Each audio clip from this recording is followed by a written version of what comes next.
Hola, hoy exploramos un aspecto fundamental, diría yo, de la investigación clínica, las auditorías e inspecciones. Son procesos que, bueno, a veces generan cierta tensión, ¿no? Pero son vitales para asegurar la calidad y la seguridad cuando se desarrollan nuevos tratamientos. La meta de esta conversación es aclarar qué implican realmente estos procesos. Vamos a basarnos en las buenas prácticas clínicas y los materiales que revisamos para entender bien su propósito, quién los realiza y, bueno, cómo funcionan. En esencia, vamos a desglosar por qué son como una pieza clave en todo el engranaje de la investigación. Para empezar, porque a menudo se habla de auditorías e inspecciones. ¿Son lo mismo? ¿O hay una diferencia real que debamos entender? Es una muy buena pregunta. Y sí, es crucial distinguirlos. No son para nada lo mismo. Las guías internacionales como la ACE-GCP lo dejan bastante claro. Mira, una auditoría es un examen sistemático, pero sobre todo independiente. Usualmente la encarga el patrocinador del estudio o a veces una CRO, ¿sabes? Su meta es verificar el cumplimiento, digamos, interno. ¿Se está siguiendo el protocolo? ¿Se cumplen los procedimientos operativos estándar, los OPS del patrocinador, las buenas prácticas clínicas y las regulaciones? Es como un control de calidad de la casa, por así decirlo. Entiendo. ¿Como una revisión interna? Exacto. En cambio, una inspección, eso ya es otra cosa. Es una revisión oficial. La hace una autoridad regulatoria. Piensa en ANMAT, COFEPRIS, la EMA, la FDA. Ellos examinan documentos, instalaciones, registros, bueno, lo que necesiten. Y su foco es más amplio, más externo. Buscan verificar el cumplimiento de las BPC, sí, pero también de la legislación aplicable. Todo para garantizar la seguridad de los participantes y, muy importante, la credibilidad de los datos ante ellos, ante la autoridad. Aquí, digamos, la ley y las guías son las que mandan, por encima de los SOPs internos del patrocinador. Comprendido. O sea, la clave es quién dirige la revisión y con qué fin principal. Una es más de control de procesos internos Ajá. y la otra es una verificación regulatoria oficial. Esto tiene implicaciones claras sobre qué se mira con más detalle en cada caso, ¿no? Exactamente. Y fíjate, ambas revisiones, auditoría e inspección, descansan sobre el mismo cimiento. Las buenas prácticas clínicas, las BPC, o GCP, como se les dice en inglés, son el estándar internacional, el ético y el científico, que rige cómo tenemos que diseñar, conducir, registrar y reportar los ensayos clínicos con seres humanos. Claro. Y el corazón de las BPC, que bueno, tiene sus raíces en principios como los de la Declaración de Helsinki, es simple pero, muy poderoso. Es asegurar públicamente que los derechos, la seguridad y el bienestar de los participantes están protegidos. Y además, garantizar que los datos del ensayo sean creíbles, confiables. Y estas BPC no son solo teoría, ¿verdad? Se traducen en principios muy prácticos. Correcto. No es filosofía abstracta. Son 13 principios clave que actúan como la vara de medir en el día a día. No vamos a listarlos todos ahora, pero aspectos como la justificación del riesgo frente al beneficio, la validez del consentimiento informado, eso es crucial. También la calificación del personal que participa, la calidad de los datos que se recogen, la confidencialidad de la información. Todo eso se evalúa constantemente, en auditorías e inspecciones. Ver cómo estos principios aterrizan en la práctica diaria es, de hecho, el núcleo de estas revisiones. Es donde se ve si las cosas se hacen bien. Ok, queda claro el fundamento. Ahora, ¿por qué y cuándo ocurren estas revisiones? ¿Es algo al azar o siguen una lógica? No suelen ser totalmente aleatorias, aunque la rutina puede incluir un componente de azar, claro. El propósito central es siempre verificar que se cumplan las normativas y proteger a los participantes, por supuesto, y asegurar la fiabilidad de los datos. Esos datos son la base para que un tratamiento se apruebe o no. Tiene sentido. Entonces, tanto los reguladores como los patrocinadores tienen sus programas de revisión, ya planificados. Y cada vez más, fíjate, se usa un enfoque basado en riesgo, un risk-based approach. Basado en riesgo. ¿Cómo funciona eso? Bueno, significa que se prioriza, no se puede revisar todo con la misma intensidad todo el tiempo. Se decide dónde enfocar los recursos, se consideran factores como por ejemplo la fase del ensayo, Los primerizos en humanos, esos son críticos. O la complejidad del diseño del estudio, si participan poblaciones vulnerables. También el número de participantes que tiene un sitio. La importancia regulatoria del estudio, si es un ensayo pivotal para la aprobación, por ejemplo. Incluso se mira el historial de cumplimiento que tenga el sitio o la organización, o si hay sitios o colaboradores nuevos, o si aparecen patrones de datos un poco raros que levanten sospechas. Ese enfoque basado en riesgos suena lógico, pero ¿qué tan objetivo puede ser en la práctica? ¿No hay siempre un margen de subjetividad al ponderar esos factores de riesgo? Es una buena pregunta, ¿sí? A ver, hay criterios definidos, claro. Se intenta sistematizar. Pero la evaluación final del riesgo siempre implica cierto juicio experto. No es una fórmula matemática exacta. Se busca ser lo más sistemático posible, pero interpretar cómo se combinan todos esos factores requiere experiencia. Los reguladores y patrocinadores desarrollan metodologías para hacerlo consistente, pero sí, la subjetividad cero es difícil de alcanzar. Es inevitable cierto grado. Entiendo. Es un balance. Y me decías que hay distintos tipos de visitas o distintos detonantes, ¿no es así? Efectivamente, están las de rutina, que son parte de la vigilancia estándar, planificadas. Luego tienes las que llamamos por causa o for cause. ¿Esas por qué ocurren? Esas surgen por una alerta específica. Puede ser una denuncia, datos que parecen anómalos, algún problema de seguridad serio que haya surgido, incumplimientos que se hayan reportado, algo que enciende las alarmas. Ok. También están las preaprobación, que se hacen como parte del proceso cuando se solicita la autorización de comercialización de un producto. La EMA o la FDA las hacen mucho. Y finalmente, existen las auditorías de preinspección. Estas las hace el propio patrocinador para ayudar a un sitio a prepararse para la inspección regulatoria oficial que saben que va a venir. Es como un ensayo general. Muy claro. Pasemos entonces a la preparación. Los materiales que vimos insisten mucho en que un sitio debería estar siempre listo para una inspección. Suena un poco idealista, ¿no? ¿Es realista? Y sobre todo, ¿qué implica prepararse específicamente cuando ya te anuncian que viene una visita? Sí, lo de siempre listo es la meta, el ideal. Refleja tener una cultura de calidad continua, que todo funcione bien en el día a día. Pero seamos realistas, cuando anuncian la visita, una preparación focalizada es clave. Y ojo, no se trata de esconder errores del pasado, eso no funciona y no es ético. Se trata más bien de organizar la información, tener todo accesible y facilitar el proceso al auditor o inspector. ¿Y cuáles son las áreas clave en esa preparación? Son varias. Primero, el personal. Hay que tener los CVs actualizados y firmados, los registros de formación, tanto en BPC general como la específica del estudio. Y fundamental, el registro de delegación de tareas. Que esté claro, preciso y al día. ¿Quién hace qué? Y que esa persona esté entrenada para hacerlo. Y que la gente sepa que existe ese registro y lo que dice. Ajá. Segundo, la documentación esencial. Este es el corazón, el protocolo y todas sus enmiendas, firmados, las aprobaciones regulatorias y del Comité de Ética. El archivo del investigador, el ISF, tiene que estar completo y ordenado. Es crucial revisar los formularios de consentimiento informado, que se usaron las versiones correctas, que el proceso de obtención está bien documentado, y también asegurar la calidad y la trazabilidad de los datos fuente y los CRFs. Que la información sea, lo que a veces se llama ALCOA, atribuible, legible, contemporánea, original y precisa. Básicamente, que los datos sean buenos. Entiendo. Buena documentación. Y no olvidar los registros del producto en investigación. Cómo se recibió, cómo se dispensó, si hubo devoluciones, cómo se almacenó, los registros de temperatura, quién tiene acceso, todo eso. Tercero, los procedimientos. Es bueno tener SOPs o guías locales escritas para las tareas clave, cómo se hace el reclutamiento, el consentimiento, el manejo de eventos adversos, el manejo del producto, el archivo. Y claro, asegurarse de que el personal no solo los tenga, sino que los conozca y los siga. Y por último, mencionabas la logística. Sí, la logística. Parece menor, pero es importante.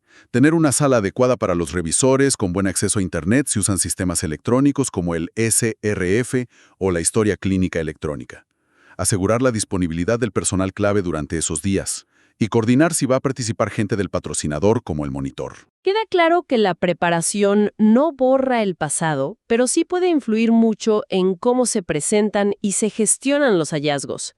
puede bajar la criticidad de una observación, quizá. Es más sobre transparencia y organización que sobre intentar mostrar una perfección que igual no existió. Exactamente. Es facilitar la revisión y demostrar que, aunque haya habido errores, se gestionan y se aprende de ellos. Bien, hablemos ahora del desarrollo de la visita en sí.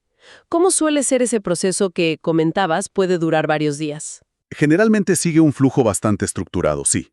Comienza casi siempre con una reunión de apertura. Presentaciones y agenda. Eso es, presentaciones de todos, se confirma el alcance de la visita, los objetivos, la agenda tentativa para los días.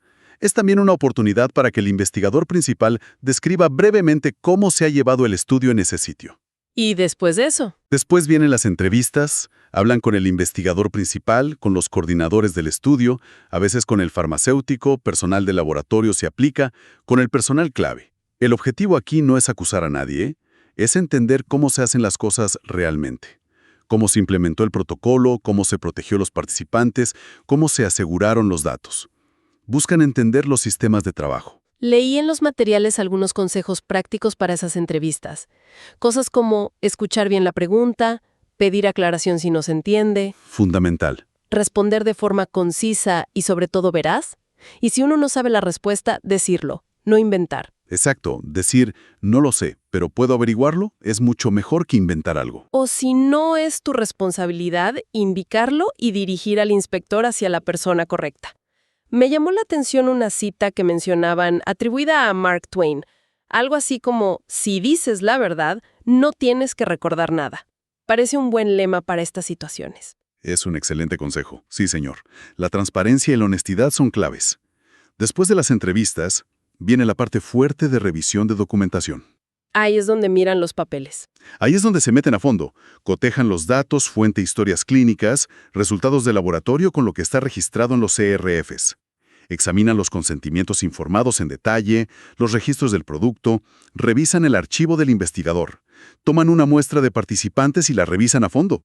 Entiendo. También es muy común que hagan un recorrido por instalaciones relevantes, la farmacia para ver cómo se guarda el producto, el laboratorio si se procesan muestras ahí, la zona de archivo.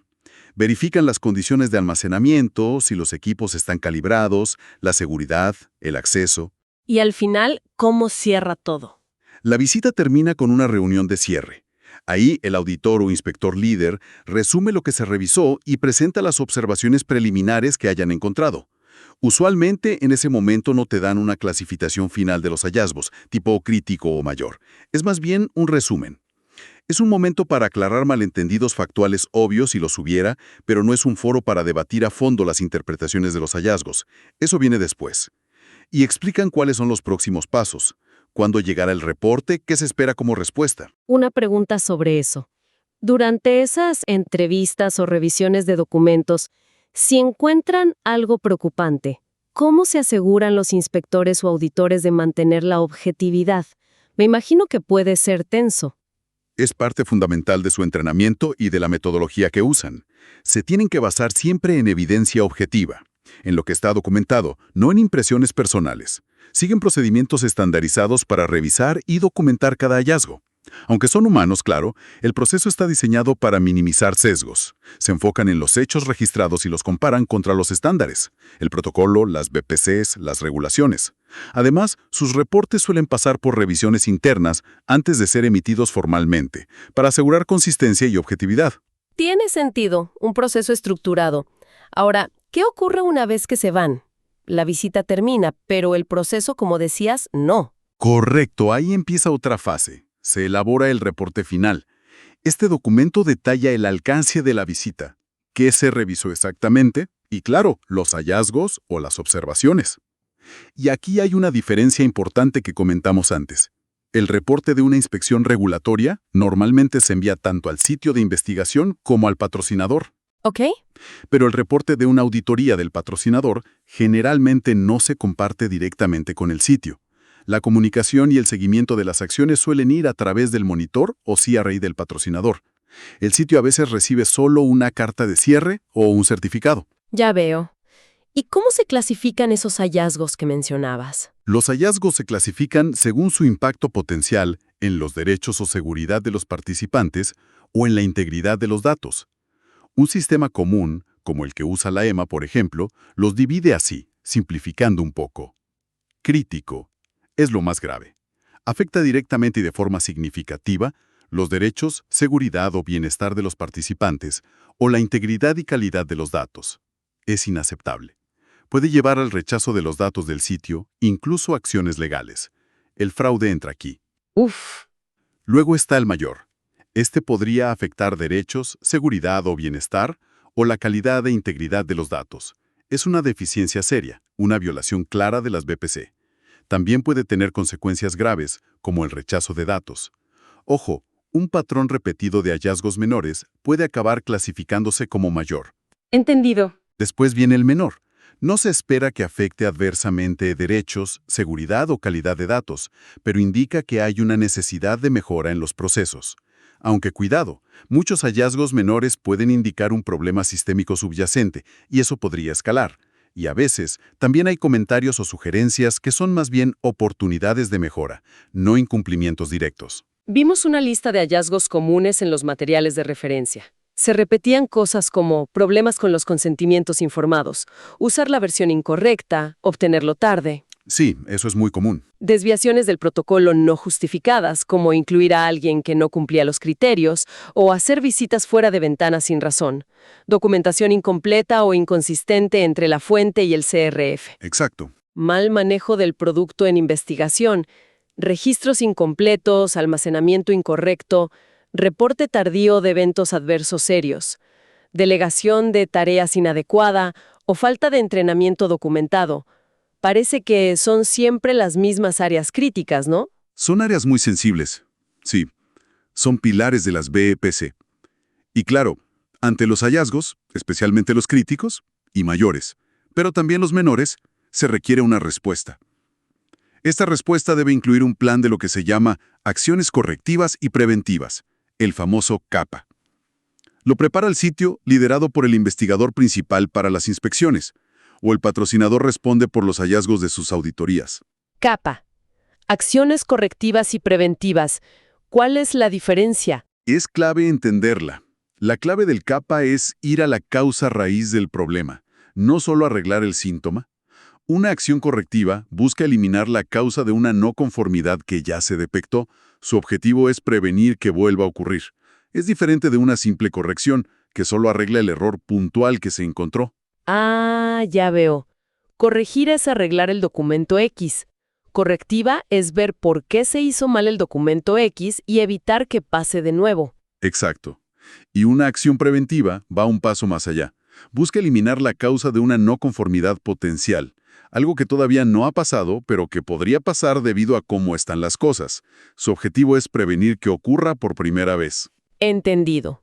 ¿Y cuál dirías que es el error más común que cometen los sitios o los patrocinadores al hacer estos planes CAPA? Una trampa frecuente es proponer solo correcciones superficiales en lugar de verdaderas acciones correctivas o preventivas que ataquen la raíz. Por ejemplo, lo que decías. Ante un error en un documento, la corrección es arreglar ese documento. Fácil. La acción correctiva sería analizar por qué ocurrió ese error. Falta de formación, el procedimiento es confuso, hay sobrecarga de trabajo. Y entonces la acción sería reentrenar, clarificar el SOP, reasignar tareas, atacar la causa. Otro error común es proponer acciones muy vagas, sin plazos claros o sin asignar un responsable concreto. Así es muy difícil hacer un seguimiento efectivo y asegurarse de que se cumplen. Muy útil esa distinción y esos consejos. El plan CAPA tiene que ser específico, con responsables y fechas límite. Y luego, claro, hacer el seguimiento hasta que las acciones estén cerradas y verificadas. Fundamental. El seguimiento es clave. Bueno, hemos cubierto bastante terreno, ha sido muy detallado. Si tuviéramos que destilar lo más esencial de todo esto, ¿cuáles serían las ideas fuerza que deberíamos retener? Yo creo que más allá de todos los detalles técnicos de los procedimientos y los documentos, el mensaje central es que Todo este sistema de BPC, auditorías e inspecciones busca construir y mantener la confianza. Confianza de los participantes, primero que nada, en que se van a proteger sus derechos y su seguridad. Y confianza de la sociedad y de las autoridades sanitarias en que los datos que usamos para aprobar nuevos tratamientos son fiables, son creíbles. No se trata solo de cumplir reglas por cumplir, se trata de sostener esa confianza que es la base de toda la investigación clínica. Y desde la perspectiva de los equipos de investigación en los sitios, aunque puedan ser procesos exigentes, estresantes a veces, también son una vía para el aprendizaje y la mejora continua, una oportunidad para fortalecer la calidad de su propio trabajo. Exactamente. La mejor defensa, la mejor preparación, es esa cultura de calidad constante. Conocer el protocolo a fondo, seguir los procedimientos establecidos, documentar bien y a tiempo, de forma clara y precisa. Mantener el archivo del investigador ordenado y completo. Todo eso no solo facilita una inspección o auditoría, sino que es en realidad la base para hacer una buena investigación clínica. Y aunque la responsabilidad final, como marcan las BPC, recae en el investigador principal, esto es siempre un esfuerzo de equipo. Ha sido una revisión muy esclarecedora. Muchísimas gracias. Para terminar, había una reflexión interesante en los materiales sobre el futuro de todo esto. Sí, es un punto importante. Los ensayos clínicos son cada vez más complejos, ¿no? Tenemos tecnologías nuevas como el eConsent y el ePro, estudios globales con sitios en muchos países, diseños adaptativos que cambian sobre la marcha. Entonces, la pregunta que queda abierta es, ¿cómo deben evolucionar estos métodos de auditoría e inspección para poder verificar eficazmente la calidad y la seguridad en este escenario tan cambiante y complejo? Y sobre todo, ¿cómo hacerlo sin caer en añadir una complejidad innecesaria, como advierten las propias guías ICGP? Se van a necesitar nuevas habilidades, nuevos enfoques por parte de todos los involucrados, investigadores, patrocinadores y también los propios reguladores. Es un desafío interesante para el futuro de cómo supervisamos la investigación. Una pregunta clave para el futuro, sin duda alguna. Y con esa reflexión sobre los desafíos que vienen, cerramos nuestra conversación de hoy. Muchísimas gracias. Gracias a ti. Ha sido un placer. Hasta la próxima.